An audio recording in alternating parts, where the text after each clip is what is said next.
हमारे जिस्म की बीमारियों की जड़ होती है, इसीलिए मैदे में आई हुई गड़बड़ का असर हमारे चेहरे पर, बालों पर, आंखों पर, दिमाग और सभी अंदरूनी हिस्सों पर पड़ने लगता है।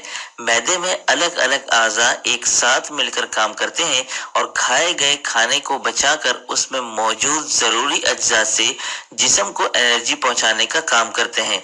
जब खाया गया खाना जल्दी या देर से बचता है और खाई गई चीजें जिस्म को नहीं लगती, बार बार या बहुत कम भूख लगती है, सुबह उठते ही पेट साफ नहीं होता या दिन में बार बार फ्रेश होने के लिए जाना पड़ता है, तो ऐसी निशानियां मैदे की कमजोरी की अलामत होती है। मैदा कमजोर होने की वजह से गैस, तेजाबियत, पेट दर्द, सीने की जलन, कब्ज, सर में दर्द, सुस्ती, थायराइड प्रॉब्लम्स, दस्त, चेहरे पर दाग, धब्बे और पिंपल्स, आंतों में सूजन और सड़न, एंजाइटी और स्ट्रेस, रात को नींद न आना, घबराहट, बवासीर, हड्डियों में दर्द जैसे मसाइल का होना शुरू हो जाता है। क्योंकि जब खाना हजम नहीं होता तो ये हमारे पेट में सड़ने लगता है, जिसकी वजह से काफी बीमारियां होने के इम्कानात बढ़ जाते हैं। कमजोर मैदा जिस्म में मौजूद खाने के सारे अज्जा को हजम नहीं कर पाता, जिसकी वजह से जिस्म में कहीं ना कहीं ग़िज़ाइयत की कमी रहती है। कभी आंखों की कमजोरी, कभी बालों की कमजोरी और बालों का झड़ना, जिस्म में ताकत की कमी और कमजोरी की शुरुआत खराब मैदे की वजह से होती है। इसलिए मैदे का सही तरीके से काम करना जरूरी है।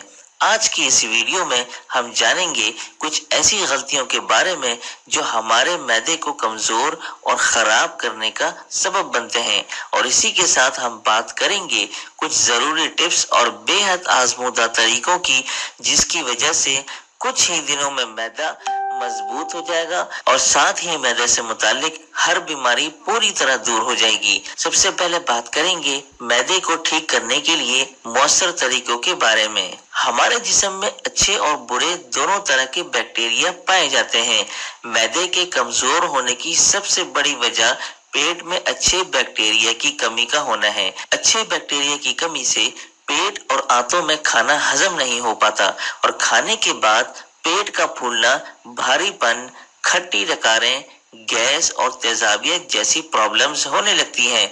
दही और जीरे का मिक्सचर पेट में अच्छे बैक्टीरिया की तादाद को बढ़ाने और मैदे की कमजोरी को सुधारने में बहुत मददगार साबित होता है। एक कटोरी दही में 1 चम्मच मिश्री पाउडर, आधा चम्मच भुने हुए जीरे का पाउडर और थोड़ा सा काला नमक मिलाकर रोजाना दिन में खाना खाने के बाद इस्तेमाल करें। इसके इस्तेमाल से मैदे में अच्छे बैक्टीरिया की तादाद बढ़ने लगती है और मैदा पहले से ज्यादा मजबूत होने लगता है। खाना खाने के बाद मैदे की हजम करने की ताकत तेज होने लगती है और साथ ही ये हमारे मेटाबॉलिज्म को बूस्ट करने और पेट को ठंडक पहुंचाने के लिए बहुत फायदेमंद होता है। हर बार खाना खाने के बाद 1 से 2 चम्मच सौंफ चबा चबा कर खाएं। मिठास के लिए सौंफ के साथ मिश्री भी शामिल कर सकते हैं। इसी तरह जिन लोगों को खट्टी डकारें, ब्लोटिंग या सीने में जलन जैसी प्रॉब्लम्स होती हैं, उन्हें खाने के बाद सौंफ जरूर खाना चाहिए। कई लोगों के पेट में पैनक्रियाटिक जूसेस और एसिड्स की कमी हो जाती है, जिसकी वजह से खाना पेट में ठीक तरह से नहीं बचता। ऐसे वक्त में खाना खाने से पहले 1 कप पानी में 1 चम्मच अदरक का रस और 1 चम्मच लीमू का रस मिलाकर पिएं, या फिर एक अदरक के टुकड़े को लीमू के रस में डिबोकर चबा चबा कर खा लें। ऐसा करने से हमारा मैदा खाने को बचाने के लिए तैयार हो जाता है और फिर एनर्जी खूब मिकदार में मिलती है।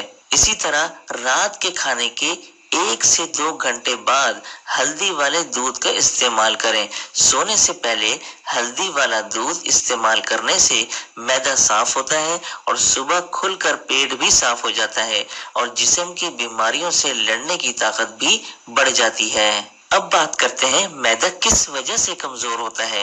ये सबसे आम गलती है जिस पर 90% लोग ध्यान नहीं दे रहे। क्या आप जानते हैं किसी भी चीज को खाते वक्त वो हमारे मुंह में 50% बच जाता है और बाकी 50% हमारा पेट बचाता है। यही वजह है अगर हम खाने को ठीक से नहीं चबाते तो पेट को खाना हजम करने में बहुत मुश्किल हो जाती है और यूं हमारा मैदा कमजोर होने लगता है। इसलिए खाना आहिस्ता आहिस्ता और चबा चबा कर खाएं। अच्छे मैदे के लिए जिस्म में पानी का ज्यादा मिकदार में होना बहुत जरूरी है। जो लोग पानी कम पीते हैं उनको कब्ज की अक्सर शिकायत रहती है। इसीलिए दिन में कम से कम 6 से 7 गिलास जरूर पानी पिएं। जिन लोगों का खाने का वक्त मुकर्रर नहीं होता उनका मैदा हमेशा खराब ही रहता है और कभी जल्दी तो कभी देर से हमारा हजम करने का निजाम बिल्कुल गड़बड़ हो जाता है और पेट के मसाइल में घिरे रहते हैं। मैदे से बनी हुई चीजें हमारे हाजमे की दुश्मन होती हैं। सफेद ब्रेड, बन और बेकरी फूड और बिस्किट से बनी चीजों का कम से कम इस्तेमाल करें क्योंकि ग्लूटेन की मिकदार ज्यादा होती है जो हमारे हाजमे के निजाम को सुस्त कर देती है। इंस्टेंट कुकिंग के लिए आजकल चीजें हमें पैकेट में मिलती हैं और हमारा मैदा फ्रेश चीजों को ही ज्यादा बेहतर तरीके से बचा पाता है और ताजा चीजें ही हमारे जिस्म के लिए फायदेमंद होती हैं। ज्यादातर पैकेट में मिलने वाली चीजों को 1 से 2 साल तक खराब होने से बचाने के लिए प्रिजर्वेटिव्स का इस्तेमाल किया जाता है और जायके को बरकरार रखने के लिए टेस्ट इनहेंसर केमिकल का भी इस्तेमाल किया जाता है। इसी वजह से इन चीजों के ज्यादा इस्तेमाल से हमारा मैदा कमजोर और हाजमा सुस्त पड़ जाता है। इन सब के अलावा खाने से जुड़े कुछ और रूल्स भी हैं जिनको ना अपनाने से मैदा तो खराब होता ही है, साथ में कई तरह की नई नई बीमारियां पैदा होने लगती हैं। अगर ये सब एहतियात हम कर लें तो बीमारियां भी नहीं लगेंगी और मैदा हमेशा मजबूत रहेगा। और जिन्होंने हमारा चैनल सब्सक्राइब नहीं किया है वो जल्दी से चैनल सब्सक्राइब कर लें और इस बेल आइकन को भी दबा दें। तो शुक्रिया दोस्तों, मिलते हैं ऐसी ही अहम मालूमात के साथ। तब तक के लिए रखिए अपना ख्याल, देखते रहिए देसी हेल्थ सीक्रेट्स।